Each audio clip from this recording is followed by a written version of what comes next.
آپ کا خاندان بڑا براء البراء ہے. آپ کے ددیال، آپ کے ننیال ایسے ہیں کہ لوگ آپ کا پڑوسی بننا پسند کرتے ہیں. آپ کی سخاوت کا چچا صدیوں سے جدی اور کشتی چلا آ رہا ہے. اسلاباً نسلاً ہر لحاظ سے پاکیزہ نسل ہے آپ کا. میں بڑی عزت و تکریم کرتا ہوں، لیکن یاد رکھیے ہمارے پاس صدیوں سے نسلم بعد نسلیں ایک کتاب آ رہی ہے. جو بھی منصب ملوکیت پر فائز ہوتا ہے کتاب اس کی ملکیت ہوتی ہے. اس وقت وہ کتاب میرے پاس ہے. میں نے اس میں پڑھا ہے کہ وادی مکہ میں ایک شخص کی ولادت ہوگی جسے رب کائنات اپنا محبوب سمجھتا ہے. ایک شخص کی ولادت ہوگی، لوگ اس کے دامن سے وابستہ ہو جائیں گے تو دنیا آخرت کامیابی ان کا مقدر ہوگی، اور جو ان کی مخالفت کریں گے دنیا اور آخرت میں ذلت و رسوائی اس کا مقدر ہوگی. وہ اعلیٰ نسبل شخص ہوگا. سیدنا عبد المطلب کا چہرہ مقدس کھلتا جا رہا ہے. آپ فرماتے بادشاہ و سلامت ذرا مزید اس کے بارے میں بتائیں. بادشاہ کہنے لگا عبد المطلب آپ اگر سننا چاہتے ہیں تو سنیے، وہ قبیلہ قریش میں ہوگا. سیدنا عبد المطلب اور خوش ہوئے. فرمایا بادشاہ ذرا کھول کے بتاؤ. وہ کہنے لگا اور سننا چاہتے ہیں تو بنو ہاشم میں ہوگا. عبد المطلب ذرا اور خوش ہوئے. فرمایا ذرا کھول کے بتاؤ. بادشاہ کہنے لگا رب نے اسے رحمت للعالمین بنایا ہے، محبوب رب العالمین ہے، خاتم النبیین ہے، ختم المرسلین ہے. عبد المطلب کھڑے ہو گئے. پوچھا بادشاہ کھل کے بتا کون ہے؟ بادشاہ کہنے لگا عبد المطلب گھبراؤ نہیں، میں جانتا ہوں. ارے وہ تیرا ہی تو پوتا محمد ہے.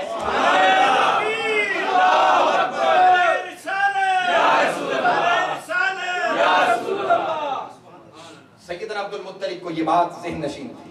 اندر گئے، جا کے تاجدار کائنات کو گود میں اٹھا کے لائے. جب باہر لائے حضور کے چہرے مقدس پر سفید کپڑا پڑا ہوا ہے. یہودی کھڑا ہے. جناب سیدنا عبد المطلب نے کپڑا ہٹایا. یہودی کی نظر چہرے مصطفیٰ پہ پڑنی تھی، بے ہوش ہو کر زمین پر گر پڑا. جناب سیدنا عبد المطلب اپنے پوتے کے چہرے کو دوبارہ ڈھانپ دیتے ہیں اور جا کے اندر جناب سیدہ محسنہ امینہ کائنات جناب سیدہ آمینہ کو دے کے آتے ہیں. باہر واپس تشریف لاتے ہیں، پانی اس کے چہرے پر چھینٹے مارتے ہیں، اسے پانی پلاتے ہیں اور وہ ہوش میں آتا ہے اور آ کے کہتا ہے قد جاءکم برہان من ربکم. عزت مولا کی قسم، جس رب کائنات نے آپ کے پوتے کو بھیجا ہے یہی برہان عطا اور ختم المرسلین ہے. یہ ختم المرسلین ہے. اور صد افسوس کے نبوت بنی اسرائیل سے منتقل ہو کر آج بنی اسماعیل میں منتقل ہو چکی ہے. اور مبارک ہو عبد المطلب آپ کو کہ آپ ختم المرسلین کے دادا ہیں. یہ تاجدار کائنات کے برہان عتم ہونے کی دلیل عتم. وقت گزرتا چلا گیا. حضور نے اعلان نبوت فرمایا. اہل مکہ کی صفوں میں کوہرام مچ گیا، زلزلہ وبا ہو گیا.